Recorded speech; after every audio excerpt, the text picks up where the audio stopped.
Bwana Yesu asifiwe. Mpendwa msikilizaji na mtazamaji wa chaneli yetu, ninakusalimu kwa jina la Yesu Kristo wa Nazareti aliye hai. Mimi ni mtumishi Bahati hapa Dar es Salaam. Nilikuwa na somo ambalo nilikufundisha kuhusu habari ya kwamba itambue thamani ya damu ya Yesu kwa Mkristo. Ni somo ambalo nashukuru Mungu kwamba baada ya kuweza kuwafundisha pengele kimoja nimepata maswali mengi sana, lakini pia ni watu wameelewa sana. Maana kila siku watu huwa wana masomo mengine, lakini masomo haya kuhusu habari ya meza ya Bwana. Lakini ili upate information nzuri, nitamshukuru Mungu, nitaomba. Tuombe. Baba Mungu, katika jina la Yesu Kristo, ninakushukuru kwa kuwa wewe ni mwema kwa ajili yetu. Asante kwa ajili ya mtazamaji huyu na msikilizaji wangu anapoendelea kujifunza masomo haya.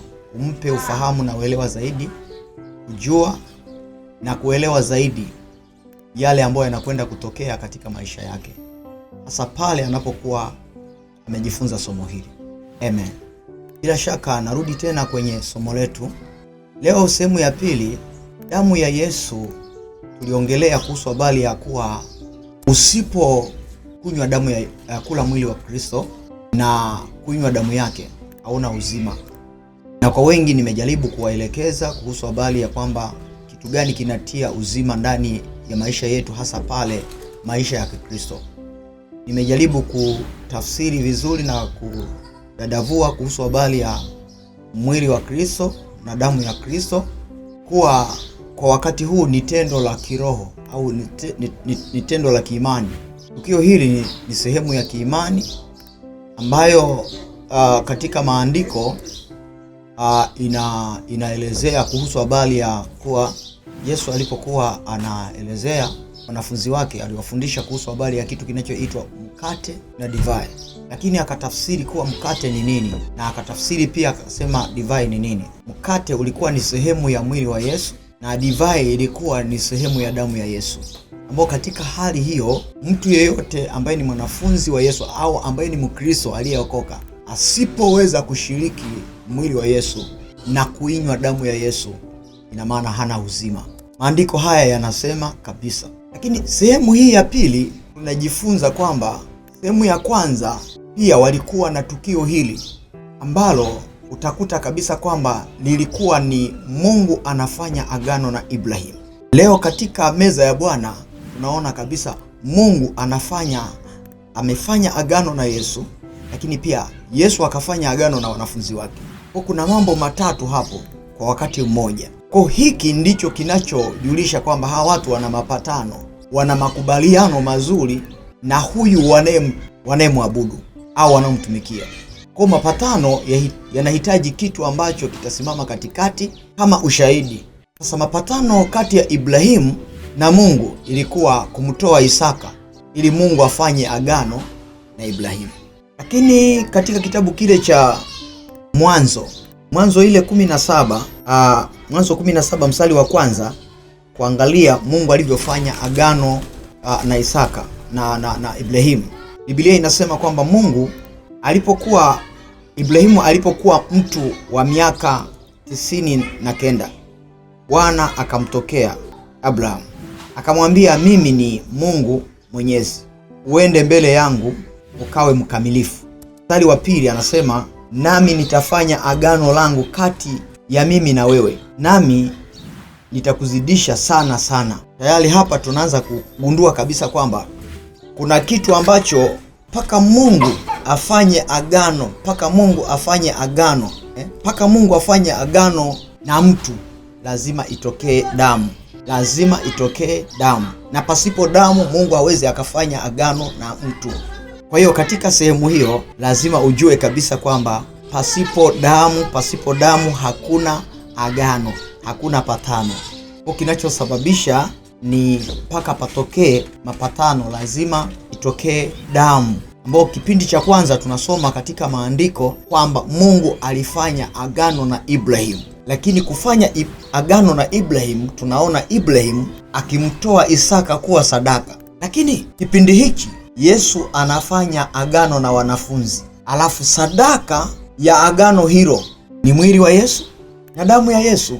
Kwa hiyo Yesu pia akafanya agano na Mungu Alafu pia Yesu huyo huyo akafanya agano na wanafunzi. Na kama Yesu amefanya agano na wanafunzi, tunakuta tukio gani linaloendelea baina ya Yesu na wanafunzi au baina ya Yesu na wale waliomwamini? Tunaona kabisa kuna kitu ambacho kinaitwa mwili wa Yesu na damu ya Yesu. Kama Yesu alijitoa kama sadaka, basi Ibrahimu kule alimtoa Isaka kama sadaka ya agano. Kwa hiyo nguvu ya sadaka ya agano ni damu na mwili wa mtu ambao ulitolewa kipindi hicho.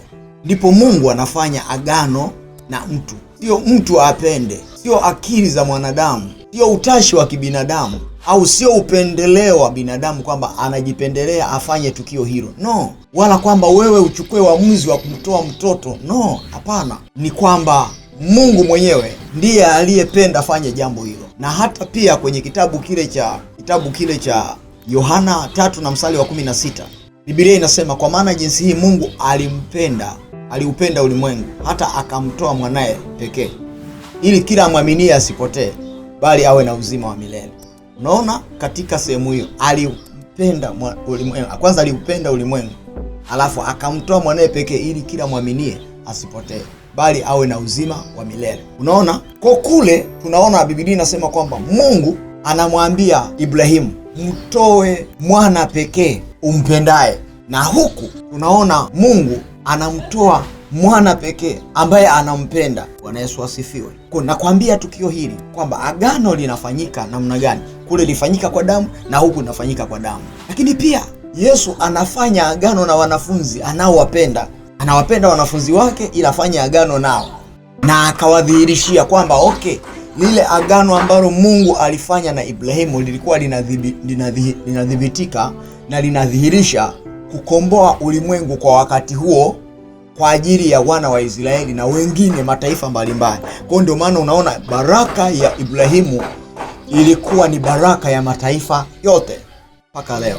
Tunakuja katika Kristo, baraka ya Ibrahimu bado inafanya kazi, lakini sana tumepewa jina la Yesu. Ukiangalia kwenye kitabu kile cha Mathayo ili uone kabisa kwamba Mungu alifanya agano na Yesu, alafu na Yesu akafanya agano na wanafunzi wake. Mathayo 26:26 Biblia inasema, nao walipokuwa wakila, Yesu alitoa mkate, akaubariki, akaumega, akawapa wanafunzi wake, akasema, twaeni mule, huu ndio mwili wangu. Mstari wa 27, akatoa kikombe, akashukuru, akawapa kisema, nyweni nyote katika hiki. Mstari wa 23, kwa maana hii ni damu yangu ya agano imwagikayo kwa ajili ya ulimwengu kwa ondoleo la dhambi. Kwa hiyo tayari na Yesu pia alitoa damu yake kwa ajili ya agano. Na Ibrahimu pia alihitaji, Mungu alimwambia atoe damu kwa ajili ya agano. Lakini Mungu pia anahitaji Yesu ajitoe kama agano kwa ulimwengu. Sasa ndugu, usipoushiriki mwili wa Yesu, yani usipoula mwili wa Yesu na kuinywa damu ya Yesu, ina maana haujafanya agano na Yesu, hauna mapatano na Yesu. Ukiona kabisa wanaleta meza ya Bwana na wewe unaweza ukakimbia ukatoka nje, ina maana unakimbia uzima. Ina maana ndani yako hakuna uzima, alafu ndani yako wewe hakuna Yesu. Ndani yako hata huyo Roho Mtakatifu naye sema atakusaidia, hawezi kukusaidia, kwa sababu kila jambo lazima kuwe na mapatano. Mapatano ya ndoa ni baina ya mtu mume na mtu mke, wanafunga ndoa. Uliwahi kufuatilia tukio hili? Kuna tukio la kiroho pale wanapofunga ndoa. Mchungaji huchukua kitu chochote au anachukua kitu kama pete, wanavikana hao watu, alafu mchungaji akaomba. Baada ya kuomba, hili ni patano. Lakini Mungu anachofanyaga kwamba ili awe mtu mmoja, wasiwe wawili tena, lazima hao watu wako wawili watazaa mtoto ambaye katika huyo damu itatoka. Mama atakapokuwa anajifungua mtoto, lazima damu itoke ili agano hili likamilike. Mpendwa msikilizaji, hebu tafakari mara mbili maandiko ya Mungu. Usiishie tu kusema, unajua wakati fulani ukifika kwenye watu wana mila zao, watu wana miungu yao, kuna watu wanaogopa mpaka kwamba wanaweza wakaingia kushiriki meza ya Bwana, wanaogopa. Sasa kuogopa huko maana yake nini? sio wao wanaogopa, na maana linalofanya waogope, wana agano lingine tofauti na Kristo. Alafu vile vile sio wanaogopa, sio wana wa Kristo. Hawa sio wana wa Mungu. Wanaogopa nini? Maana yake tayari hawako tayari kuchukua hatua ya kuambatana na Kristo, kwa sababu kufanya agano ni kufanya mapatano, ni makubaliano baina ya wewe na Mungu huyo, baina ya wewe na Kristo, baina ya wewe na huyo mwenzi wa ndoa yako, baina ya kitu na kitu. Watu huwa wanafanya maagano. Kwa hiyo nataka utafakari tukio hili mara moja ili Mungu akusaidie. Endelea kufuatilia masomo haya kwenye channel yetu. Kwa kadri unapoendelea subscribe, utashangaa neema ya Mungu inatokea kila somo utakalokuwa tunajifunza. Basi Mungu atakubariki, utaendelea kujifunza zaidi na zaidi, kujua nini maana ya agano na kujua kinachoitwa meza ya Bwana inatokana na nini. Nguvu ya meza ya Bwana ni nini? Ni damu ya Yesu, ni damu ya Isaka kule agano la kale, na mwili wa Yesu. Unaona kabisa hivi vitu ndivyo vinavyoupa Ukristo nguvu.